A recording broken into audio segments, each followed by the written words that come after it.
del Parlamento, del Poder Ejecutivo, de los distintos medios de comunicación y a todos los asistentes a este acto. Y agradecerles muy sinceramente el que hayan tenido interés por tomar parte en esta jornada de debate sobre la nueva ley de enjuiciamiento criminal.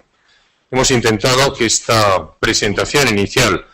corresponda un poco a lo que constituye sin duda ninguna las tres patas sobre las cuales la ley de enjuiciamiento criminal tendrá que operar en nuestro país, y esa es la razón por la que intervendrá en primer lugar el fiscal general del Estado, Eduardo Torres Dulce, lo hará a continuación el ministro del Interior, Jorge Fernández, y yo después diré unas palabras antes de comenzar directamente los debates. Eduardo, por favor. Excelentísimo señor ministro de Justicia, excelentísimo señor ministro de Interior, excelentísimas señoras y señoras autoridades, magistrados, fiscales, compañeros, señoras, señores, es para mí un verdadero placer estar aquí, un honor, esta tarde, sentado en esta mesa acompañado de los ministros de Justicia e Interior para iniciar un ciclo de conferencias y de debates en torno a la importantísima reforma procesal que en torno a la Ley de Enjuiciamiento Criminal o Código Procesal Penal, la Ley Orgánica del Poder Judicial y su apéndice, la demarcación y planta, va a permitir durante unas jornadas debatir las propuestas que a tal punto se han formulado desde el Ministerio de Justicia. Yo quiero poner de manifiesto que estamos probablemente ante un momento histórico si finalmente, como yo creo que deseamos todos, estas reformas entran en la vía parlamentaria tras los correspondientes momentos de debate previo propiciados por el señor ministro de Justicia y posteriormente por los informes preceptivos que corresponden al Consejo Fiscal, al Consejo General del Poder Judicial y al Consejo de Estado. Quiero recordar aquí que uno de los grandes ejes de la modernización de España a finales del siglo XIX lo constituyó el impulso que el Partido Liberal, encabezado por don Práxedes Mateo Sagasta, tuvo como objetivo a partir de lo largo de todo el siglo XIX y muy especialmente a partir de la Revolución Gloriosa de 1868. Ese propósito de que España no podía seguir anclada en un sistema absolutamente anacrónico, inquisitorial, fuera de los tiempos, permitió que estos impulsos liberales de don Práxedes Mateo Sagasta y del Partido Liberal, digamos también que con alguna reticencia por parte de alguna otra fuerza política, acabara siendo carne de codificación. La codificación del Código Civil y muy especialmente de las leyes de enjuiciamiento civil y de la ley de enjuiciamiento criminal produjeron esos frutos. La lectura de la exposición de motivos de la ley de enjuiciamiento criminal de 1882 produce sentimientos tan encontrados como de melancolía. Encontrados por descubrir una lucidez absoluta en la radiografía de la situación, en el diagnóstico de los remedios y en el pronóstico de lo que había que hacer de cara al futuro. Una cierta melancolía para comprender cómo ese impulso liberal, entre los cuales se encontraba el gran descubrimiento liberal, como dice el profesor Díez Picazo con harta frecuencia, cuál es el juez de instrucción, no tuvieran al cabo de más de un siglo ni la práctica conveniente necesaria, ni el acompañamiento de desarrollo de leyes que permitieran que ese horizonte de modernización liberal y progresista que ofrecía el texto, particularmente de la Ley de Enjuiciamiento Criminal de don Práxedes Mateo Sagasta a través de Alonso Martínez, tuviera ese significado. Ha pasado el tiempo y hemos pasado de una España rural, una España que pese a sus intentos de modernización permanecía fuertemente anclada en estructuras rurales, sociales y económicas absolutamente inconvenientes, a una España que afronta el siglo XXI desde plataformas imprescindibles de modernización. Es, por lo tanto, la primera reflexión, una reflexión de felicitación al Ministerio de Justicia por haber tenido el coraje de abrir una vía absolutamente imprescindible para contribuir a la modernización de España, pues una importantísima reforma procesal. Creo que los objetivos que presiden y que deben de presidir ese esfuerzo codificador del Ministerio de Justicia y, en definitiva, del Gobierno de la Nación, supone 2 o 3 cosas imprescindibles como reflexión. En primer lugar, parece absolutamente innegociable un estatuto de garantías y de derechos que salvaguarden, en el contexto de la Constitución y de los textos internacionales firmados por España,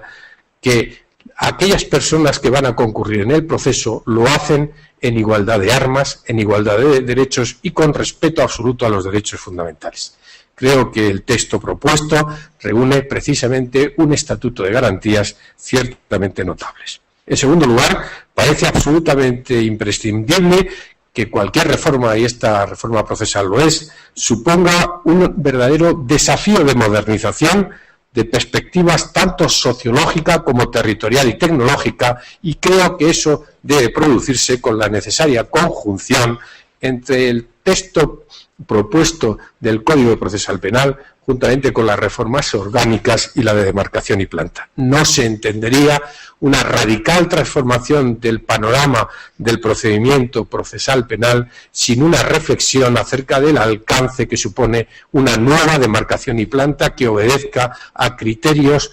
que, sin tener en demérito que la justicia debe estar cercana a los ciudadanos, pierda la perspectiva de la necesidad de que ésta se adecue a las estructuras sociológicas, territoriales de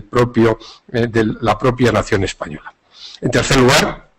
creo que resulta imprescindible, y esa es la apuesta, y seguro que va a ser objeto esta misma tarde de debate aquí en las aulas del Centro de Estudios Jurídicos, una verdadera clarificación y reforzamiento de la posición del fiscal y del juez,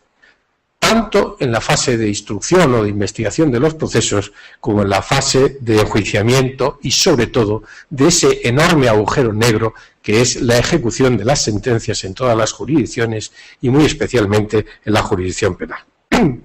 La atribución al fiscal, en un vuelco histórico que yo deseo conectar con lo que supuso la Constitución de 1978, una decidida apuesta para romper las amarras que tradicionalmente ligaban al Ministerio Fiscal con el Poder Ejecutivo, la atribución de las labores de investigación con una perspectiva clara y tajante de imparcialidad respecto de un sistema acusatorio debe de constituir la verdadera criterio de orientación en esa fase de investigación, pero insisto igualmente respecto al resto de las fases procesales.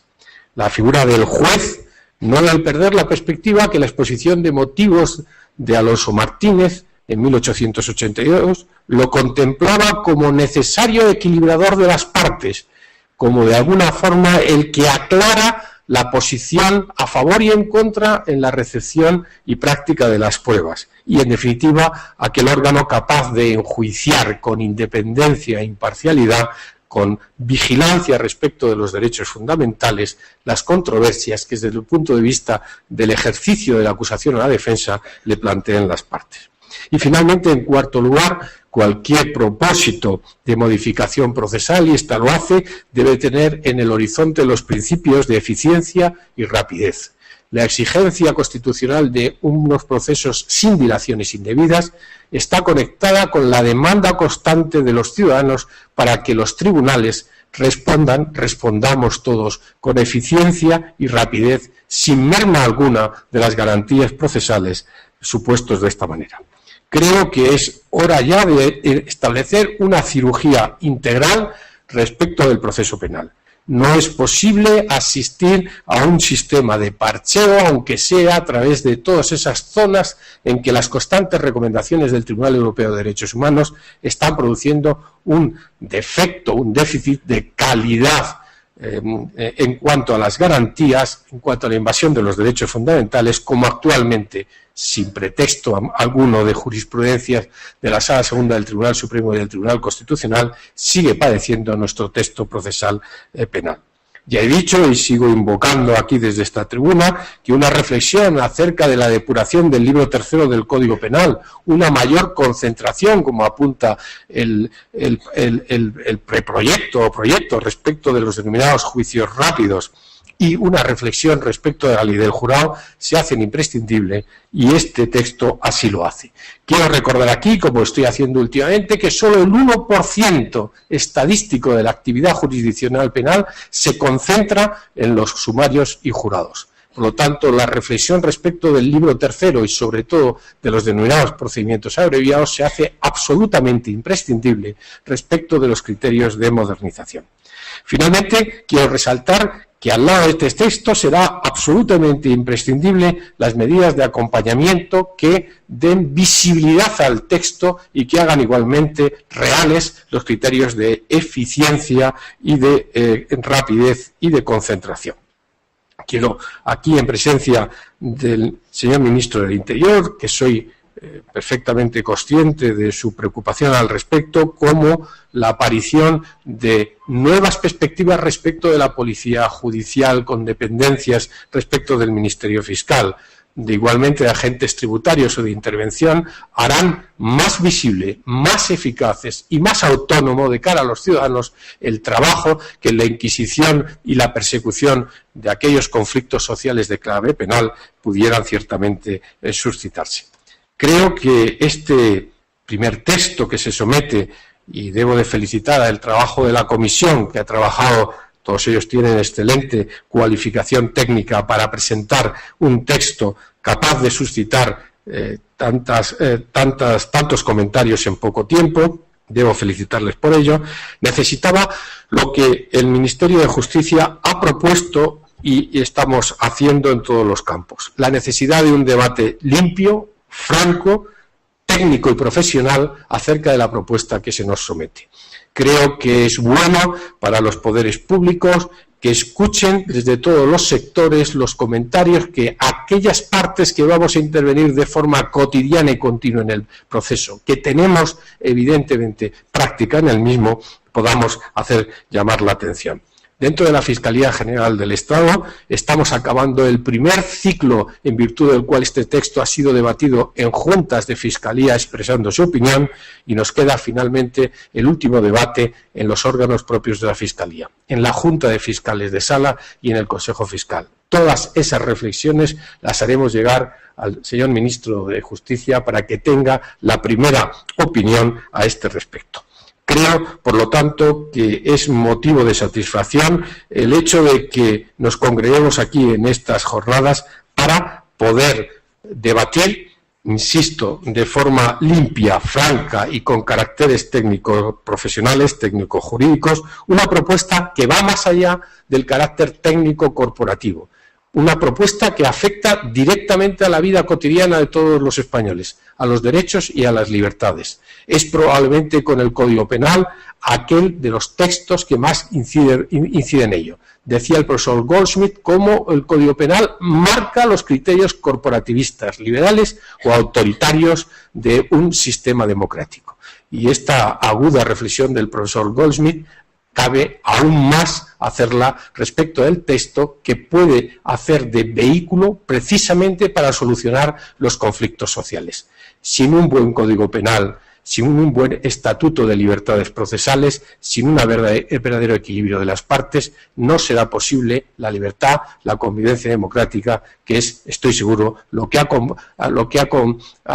condicionado la propuesta del Gobierno y del Ministro de Justicia y lo que debe de regir el debate en estas jornadas. Mi agradecimiento por la invitación a estas jornadas, la organización de estas jornadas, mi agradecimiento igualmente al Centro de Estudios Jurídicos, porque creo que es precisamente en este sitio donde tantas promociones de jueces, fiscales y secretarios se han formado, donde se dan cursos de policía judicial, donde concurren abogados del Estado y médicos forenses, donde se debate la formación inicial y continua de los fiscales, es un buen lugar para iniciar estas jornadas que espero que sean plenamente fructíferas. Mi agradecimiento, por lo tanto, mis mejores deseos a las jornadas, con el deseo de que contribuyan precisamente a la realización de un texto que recoja las aspiraciones que todos tenemos en una modificación radical del proceso penal español. Muchísimas gracias.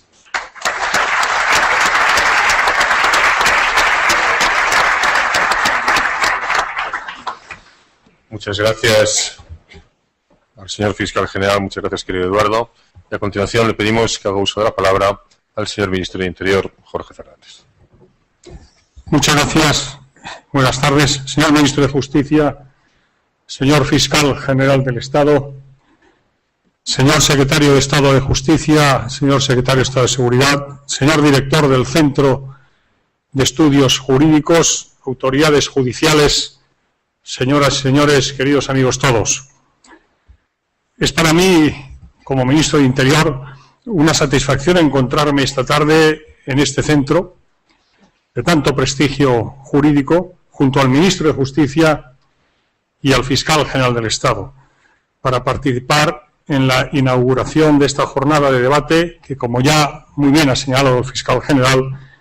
está relacionada con los trabajos para la elaboración de una nueva ley de enjuiciamiento criminal que sustituya a la ley de 1882 y ordene todas las modificaciones legislativas numerosas que se han ido produciendo a lo largo de este más de un siglo.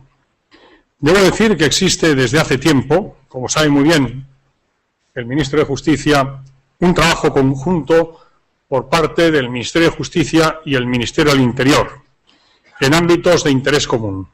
De hecho, como ejemplo reciente, es posible destacar ya la existencia de resultados concretos de esta colaboración, como ha sido la modificación del actual artículo 367, con TER, de la Ley de Enjuiciamiento Criminal, aprobada en Consejo de Ministros el 22 de febrero de 2013, que estableció una regulación más ágil del procedimiento establecido para la destrucción de drogas tóxicas y que está funcionando admirablemente bien. Aprovecho para decir que a finales de este año esta previsión es que toda la droga incautada y almacenada, y hablamos de muchas toneladas, esté ya destruida con esa nueva regulación que tanto agradezco al Ministerio de Justicia y a la Fiscalía General del Estado. Bien, en el contexto que hoy nos ocupa, el Ministerio de Interior quiere reconocer el esfuerzo emprendido en este campo y que tuvo su punto de partida en el encargo hecho en marzo de 2012 por el Consejo de Ministros para que una comisión de expertos elaborase un documento base de referencia que sirviese precisamente de eso, de base para la futura ley. Y creo sin duda que esta jornada es una espléndida oportunidad para avanzar en las reflexiones sobre un texto legislativo de enorme importancia llamado a sustituir a una ley centenaria y muchas veces y con justicia elogiada. Todo ello, como ya se ha señalado, hace imprescindible un debate sosegado, sin duda de altura jurídica, como lo será, con ambición modernizadora, como debe ser, y en el que participen activamente todos los profesionales que intervienen de una u otra forma en el proceso penal. Esta es precisamente la posición del Ministerio del Interior, que desde el inicio ha querido, porque ha entendido además que era su deber, estar presente en este debate con aportaciones siempre constructivas, que en ocasiones siempre desde ese ánimo constructivo supondrán también una mirada crítica que permita enriquecer un texto de enorme complejidad. Señoras y señores, queridos amigos, junto con el bien común, la libertad y la seguridad, la justicia debe ser uno de los pilares, sin duda, sobre los que se fundamenta nuestra Constitución y uno de los fines últimos que persigue la organización política del Estado definido en nuestra Carta Magna. La justicia no es solo un ideal al que aspirar, sino un noble objetivo que debe estar sometido a la evaluación de resultados concretos y que responda y sea percibida por la sociedad como una justicia ágil. Este es el motivo por el que hoy nos ha convocado aquí el Ministro de Justicia, y yo se lo agradezco, con el fin de aportar ideas en el debate sobre una posible nueva ley de enjuiciamiento criminal o Código Procesal Penal que establezca procedimientos flexibles y novedosos que, en definitiva, mejoren la justicia. Como ya he precisado, es mi deber y es la lógica. El Ministerio del Interior, evidentemente, tiene una mirada propia sobre esta iniciativa y desde el inicio mantiene una permanente comunicación con el Ministerio de Justicia para avanzar juntos en esta materia. Y en esa línea de comunicación continua a través de expertos de los dos departamentos, concretamente de la Secretaría de Estado de Seguridad del Ministerio del Interior y de la Secretaría de Estado de Justicia, creará un espacio de reflexión que tendrá por objetivo identificar aquellas cuestiones de interés común que aparecen en esta iniciativa legislativa. Un foro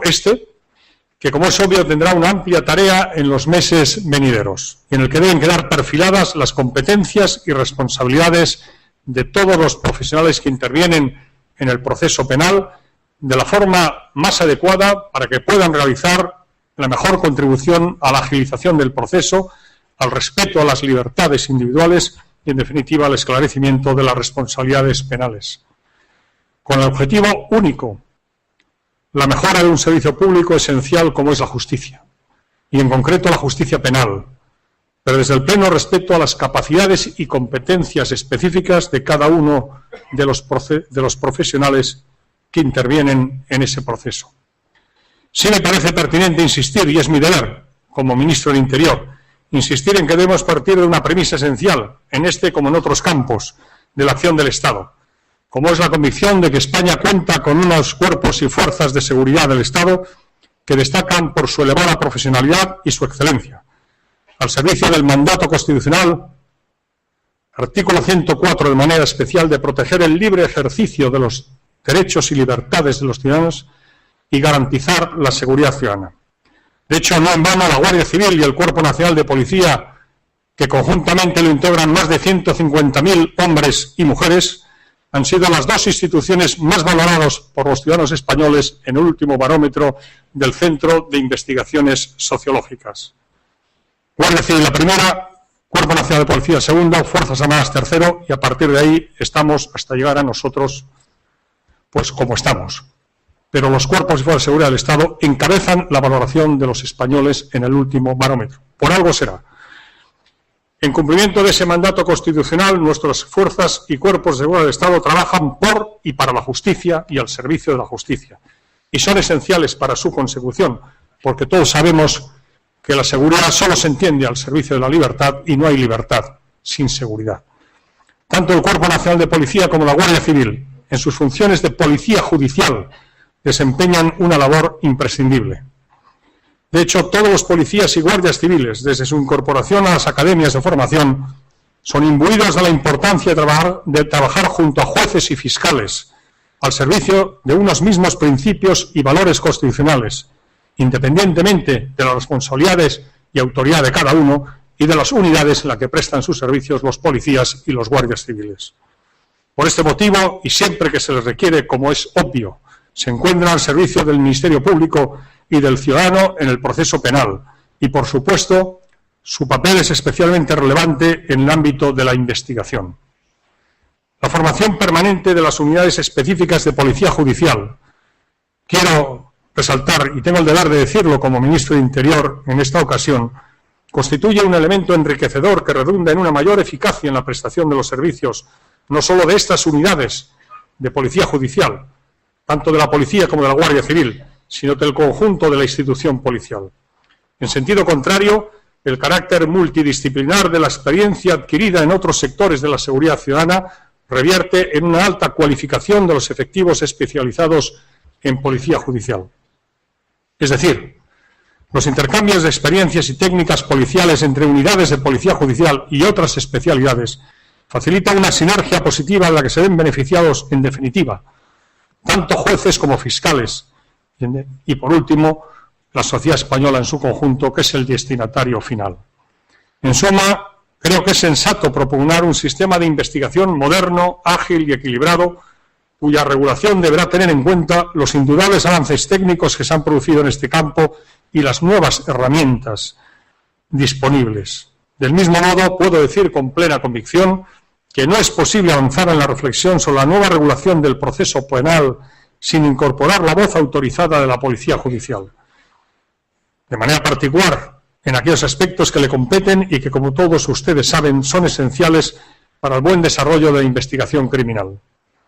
Esta es la convicción del Ministerio del Interior, y por eso desde el principio hemos querido realizar nuestras aportaciones al debate legislativo, con la convicción de que resultan absolutamente necesarias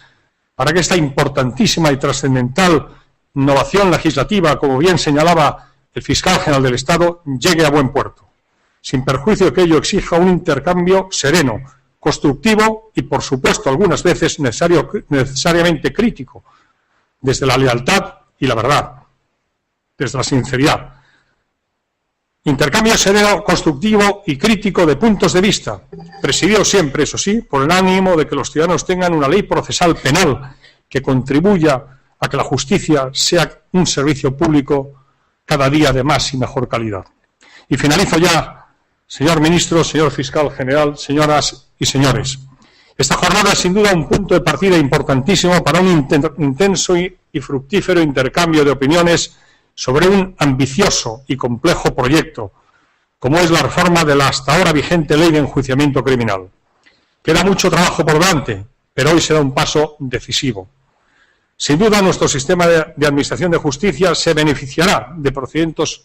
más ágiles, más seguros, más eficaces, objetivos que en última instancia son los que pretende esta importantísima iniciativa emprendida por el Gobierno a propuesta del Ministro de Justicia. En esa línea, el Ministerio de Interior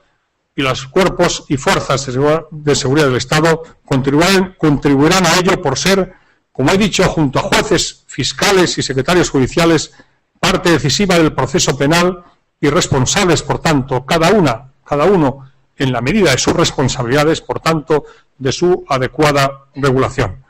Muchas gracias.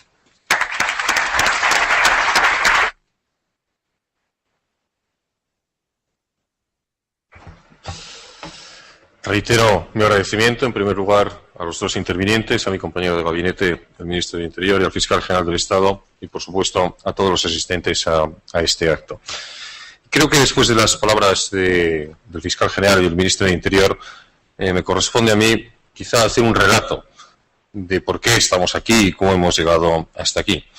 Desde el primer momento que asumimos las responsabilidades en el nuevo gobierno, el equipo de justicia hizo un análisis sobre cuáles eran las necesidades que tenía en estos momentos la justicia en España. Hicimos un análisis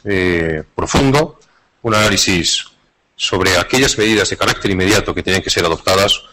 y sobre todo de cuáles tenían que ser las reformas estructurales que nuestra justicia abordase. No voy a insistir en la justificación de la necesidad de esta reforma porque creo que en las palabras de Eduardo Torres Dulce está perfectamente condensado el motivo de la misma. No tenía sentido que esta democracia nuestra se hubiese dotado de una ley sustantiva, de un código penal, llamado precisamente así, el Código Penal de la Democracia, y que sin embargo un instrumento que está exactamente al mismo nivel a la hora de evaluar la garantía del ejercicio de los derechos y libertades, el cumplimiento de los derechos fundamentales, como es el sistema de procedimiento, el Código Procesal Penal, la Ley de Enjuiciamiento Criminal, no hubiese sido objeto de un tratamiento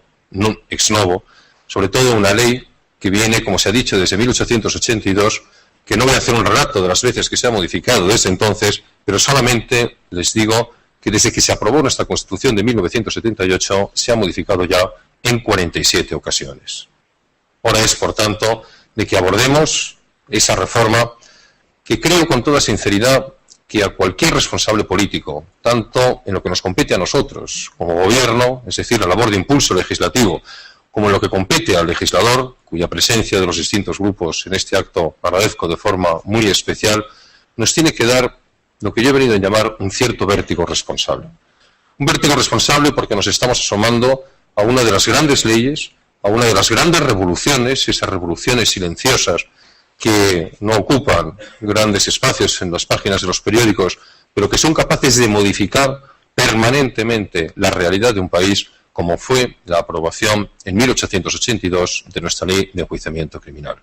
Y precisamente por ese vértigo responsable, a diferencia de otros textos que nacen en el seno del propio Ministerio y que posteriormente, previos los informes preceptivos, se envían a debate parlamentario, entendemos el equipo de justicia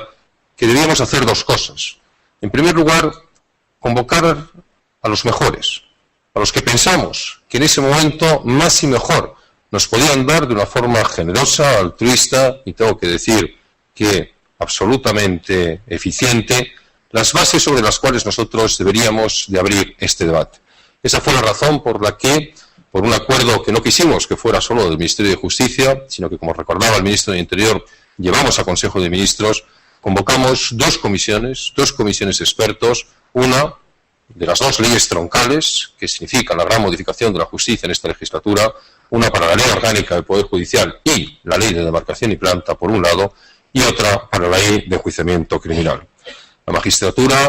la carrera fiscal, la abogacía, la universidad, el secretariado, todos han estado presentes en esta comisión de expertos, en estas dos comisiones de expertos. Y yo quiero, puesto que hay varios de los miembros de las mismas aquí presentes, trasladarles el más profundo agradecimiento en nombre del Gobierno, y creo que el Gobierno lo puede hacer en nombre de todos los ciudadanos, por un trabajo sencillamente formidable que es el que nos han aportado. Pero no quisimos conformarnos con eso. Quisimos hacer algo que es lo que da sentido pleno a este acto. Y es antes, bastante antes, para lo que es el normal itinerario de los procedimientos legislativos, que el debate, antes de abarcar aquel que tiene la competencia exclusiva para la aprobación de las leyes, que es el Parlamento Nacional, estuviese precedido por un debate social, por un debate científico, por un debate académico, por un debate de todos los profesionales que van a ser los protagonistas en la acción directa de la aplicación de la ley.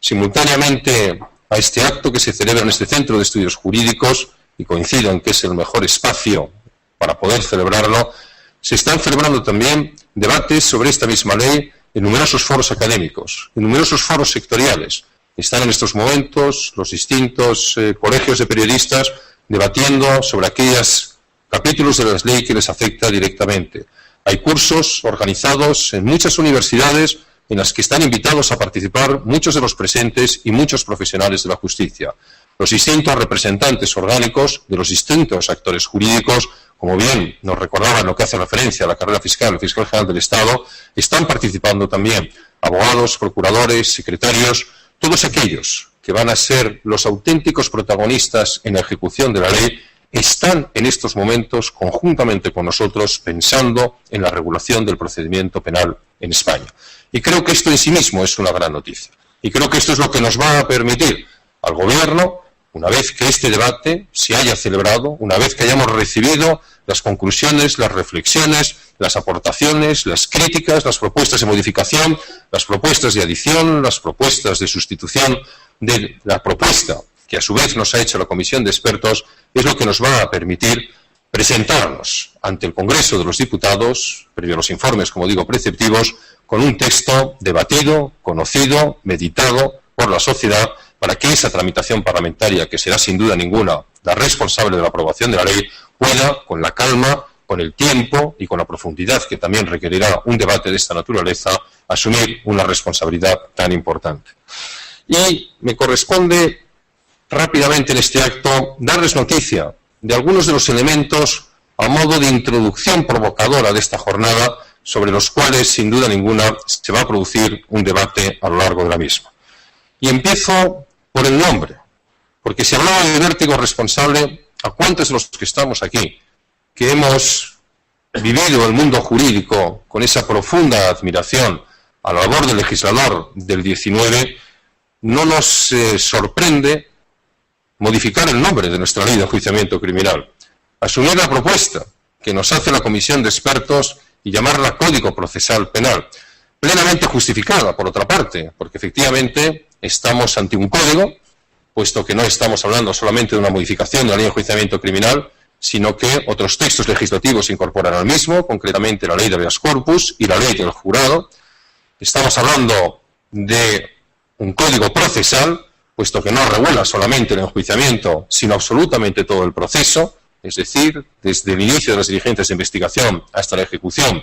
de las distintas sentencias, y estamos hablando, evidentemente, de materia penal, que es como la norma sustantiva de nuestro Código Penal define la norma punitiva, superando la expresión decimonónica de criminal. Todo esto es lo que sin duda alega, y con razón y fundamento, la Comisión de Expertos. Y yo insisto, no nos da cierto vértigo el cambio del nombre de esta centenaria ley, pero eso no deja de ser sin duda más que una anécdota. Estamos ante una propuesta verdaderamente revolucionaria que creo que debe de merecer el interés de todos los actores jurídicos y, por lo tanto, de todos los que asistimos a este acto. Se ha dicho por parte del fiscal general, y también se ha apuntado en la parte que corresponde a la Policía Judicial por el ministro del Interior, que el primer bloque de cambios se refiere sobre todo a lo relacionado con la investigación. La propuesta es clara. es que sea el fiscal el que asuma la investigación, no como de una forma reduccionista y a mi juicio equivocada se ha venido a publicar diciendo que el Ministerio Fiscal sustituía al juez de instrucción. No hay tal. Lo que ocurre es que el fiscal asume la investigación, pero evidentemente el fiscal no puede asumir ninguna de las competencias que constitucionalmente en el ejercicio de jurisdicción están reservadas al Poder Judicial. Y esa es la razón por la que surge al lado del fiscal investigador un juez de garantías que es parte absolutamente sustancial dentro del procedimiento y que es lo que completa plenamente ese principio de igualdad de armas al que hacía referencia Eduardo Torres Dulce. Hasta ahora, la fase de investigación recaía en el juez instructor, quien preparaba la causa para que la acusación, en su caso, presentada por otra autoridad diferente, el Ministerio Fiscal, formulase su escrito de acusación.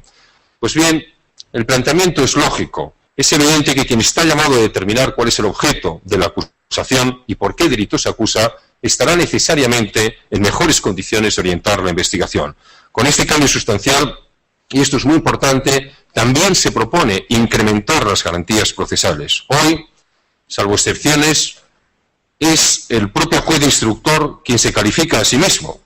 Es el propio juez instructor el que decide si debe archivar la investigación o debe celebrar el juicio. Por el contrario, si es el fiscal el que investiga, el juez estará necesariamente en mejor condición para valorar la investigación. Será el juez el que califique la actuación del fiscal. Y continuando esta línea, y frente al sistema vigente,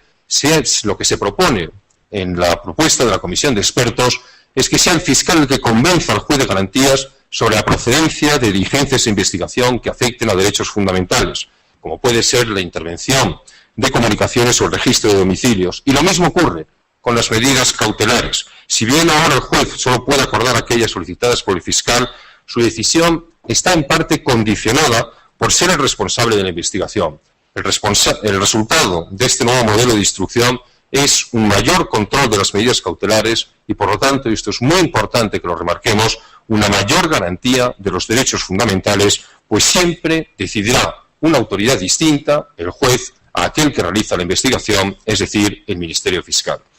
Se potencia la eficacia de la investigación, entre otros motivos, al establecerse bajo control judicial una duración máxima de la misma. Se ha abierto el debate, y me parece pertinente, sobre cuáles tienen que ser las acciones del legislador frente a un elemento perturbador que existe en estos momentos, que son los juicios paralelos. Quiero decir con toda rotundidad que no se limitará en ningún caso la libertad de información, pero sí se establecerán medidas adecuadas para reducir un efecto que puede ser perturbador para el buen fin de la justicia. Y pensamos que una de ellas, probablemente la más importante, es el establecimiento de una duración máxima de la investigación, así como también establecer límites a la duración de la declaración del secreto del sumario, que tendrá que tener también carácter excepcional frente a una generalización teórica que existe en estos momentos y que en la práctica muchas veces la ha convertido absolutamente en inútil. La actuación del fiscal no estará sujeta al rigor formal de las actuaciones judiciales. Se introducen mecanismos de control de la actuación del fiscal y también las partes interesadas, es decir, la acusación particular, la víctima, y en su caso la acusación popular, podrán impulsar el procedimiento. Que nadie tenga miedo. Y hago mía la reflexión que hacía Eduardo Torres Dulce. Que nadie piense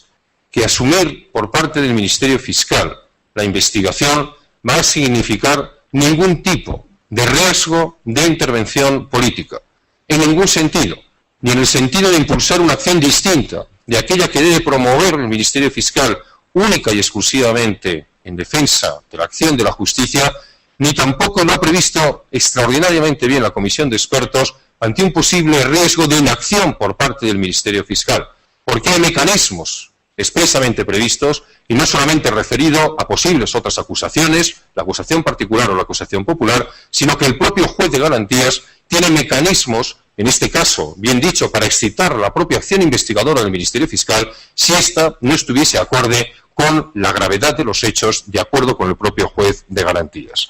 En lo que afecta a las partes, hay una modificación nominal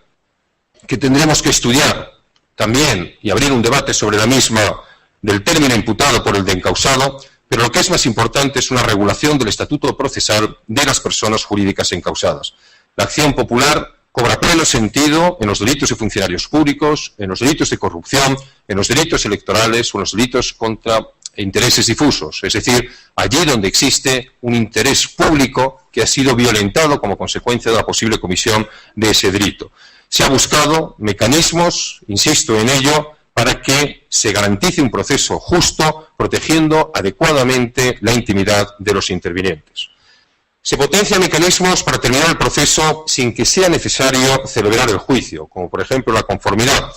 Conformidad que en algunos supuestos estará aparejada también la reducción de la pena, una posibilidad que ya está incluida en estos momentos en la legislación vigente. Se regula el principio de oportunidad reglada, es decir, se intentan evitar aquellos juicios cuya sentencia no puede alterar la pena impuesta. También la suspensión de juicios en infracciones menores a condición del pago de la indemnización de la víctima. Otra novedad es la creación de un procedimiento monitorio para infracciones menores. Esto es algo bastante habitual en estos momentos en nuestro derecho comparado, que lo que hace es evitar la instrucción y el juicio. Cuando hay indicios relevantes de la acusación del propio fiscal se convierte automáticamente en condena si, notificada personalmente, no es impugnada por el acusado o por su defensa. Entre los procesos especiales se incluye un juicio directo, que prácticamente carece de fase de investigación, y se remite directamente al plenario para el juicio. Y en lo que se refiere a la figura del jurado, esta se reserva, como digo, se introduce como una parte específica del nuevo código y se reserva para los delitos consumados de homicidio y de asesinato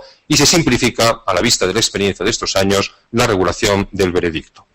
Hay otras novedades también, como es la posibilidad de adopción de medidas cautelares diferentes a las previstas en la ley, siempre y cuando resulten lógicamente menos gravosas que las legalmente reguladas. No hay cambios en el plazo máximo de prisión provisional, que se mantiene en 4 años, pero hay algo que a mí me parece extraordinariamente positivo y es la recuperación del plazo máximo de 24 horas de detención hasta la puesta a disposición judicial. Y digo recuperación porque este era el plazo que estaba previsto en nuestra vieja ley de 1882 y que después, sin embargo, pues fue ampliado. Con el fin de adecuarse a los avances científicos, tecnológicos, se regulan específicamente una serie de diligencias de investigación, como la obtención y uso de perfiles de ADN, la interceptación de las comunicaciones o la utilización de dispositivos de seguimiento y localización. Ya en la fase del juicio oral se incluyen novedades en la práctica de la prueba y en la prestación de la declaración del acusado. Una novedad importante es que el acusado solamente prestará declaración cuando lo solicite la defensa.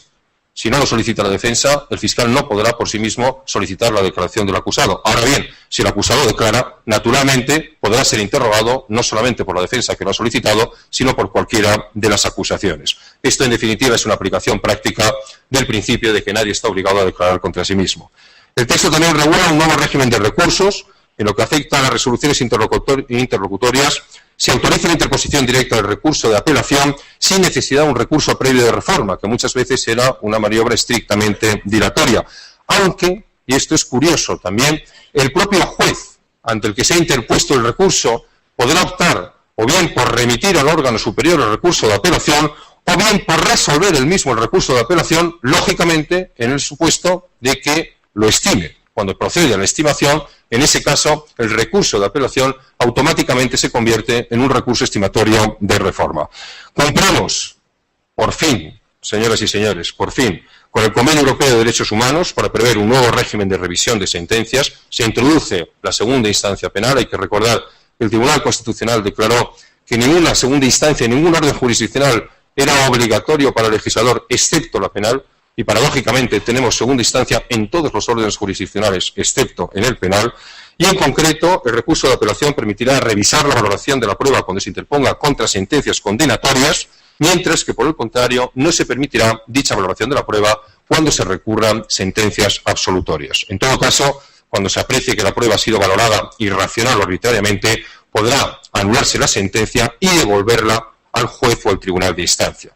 Para garantizar que el Tribunal Supremo, en la reforma de la Ley Orgánica del Poder Judicial, en la reforma de la Ley de Enjuiciamiento Criminal y en cualquier reforma que aborde este Ministerio, el papel del Tribunal Supremo está llamado a cobrar la importancia que su historia y que el legislador constituyente marcó. Pues bien, para garantizar que el Tribunal Supremo fije la jurisprudencia sobre toda clase de delitos, se prevé la posibilidad de interponer recurso de casación por infracción de ley en todos los casos, con independencia de la gravedad de la infracción, aunque el Supremo solo conocerá los recursos de casación por infracción procesal o de precepto constitucional en delitos de gravedad.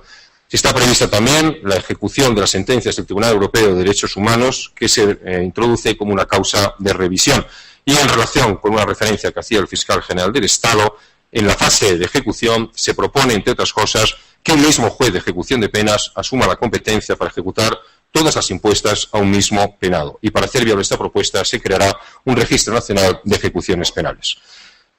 Estos son, a modo de pinceladas, algunas de las propuestas sobre las que humildemente el Ministerio de Justicia les pide su criterio y les solicita su debate. Habrán podido ver que en muy pocos minutos hemos enumerado una serie de modificaciones que realmente nos tienen que hacer constatar que nos estamos enfrentando ante la reforma procesal más importante que se ha abordado en los últimos 100 años en España. Y esa es la razón, y quiero terminar como empecé, por la que el Ministerio de Justicia quiere hacer esta labor acompañado de todos los actores jurídicos, acompañado de la sociedad a la que le afecta de modo fundamental la regulación del procedimiento, de la garantía de sus derechos y libertades, acompañado de todos los grupos parlamentarios cuando este debate se inicie en el Parlamento. Creo que estábamos en deuda con la sociedad española. Y creo que en estos momentos en los que estamos viviendo, donde indudablemente la crisis económica es la preocupación máxima, no digo de cualquier responsable político, sino de cualquier persona con sensibilidad, no debemos de dejar que semejante circunstancia coyuntural nos distraiga de las obligaciones de modificación estructural que tenemos con la justicia en España. Es verdad, lo hemos dicho muchas veces, que la justicia, además de la garantía del derecho fundamental por excelencia, que es el acceso a la tutela judicial efectiva, constituye también un factor de competitividad. Un país que sea capaz de resolver sus conflictos, no solamente con ecuanimidad y de acuerdo a la norma previamente establecida por el legislador, sino además con eficiencia, no solamente en la declaración, sino en la ejecución y en la reparación del daño o la lesión causada, sin duda ninguna será un país mucho más competitivo, más atractivo para la inversión y, por lo tanto, con mucha más posibilidad de crear riqueza. Pero en este caso, no pueden ser tampoco esas las razones coyunturales que nos inviten a abordar este desafío. Estamos abordando una reforma que, si somos capaces de hacerla con profundidad, de hacerla con el talento que de la suma de todos los esfuerzos, sin duda ninguna, proporcionará a la sociedad y con el consenso necesario, con los grupos parlamentarios, para que no nazca con vocación de ser ley de una legislatura, de un partido político, de un gobierno concreto, sino una ley asumida por el más amplio marco parlamentario, de tal forma que tenga esa vocación de permanencia,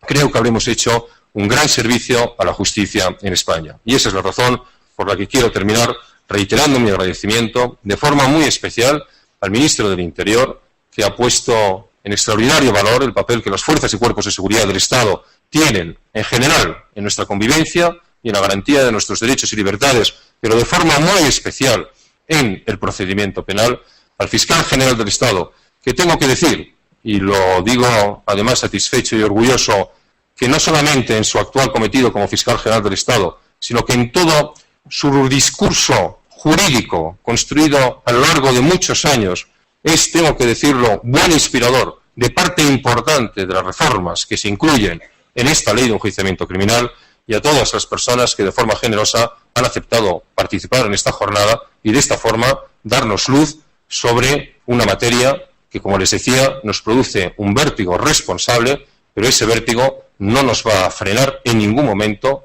en la responsabilidad de asumir esta tarea. Muchísimas gracias a todos.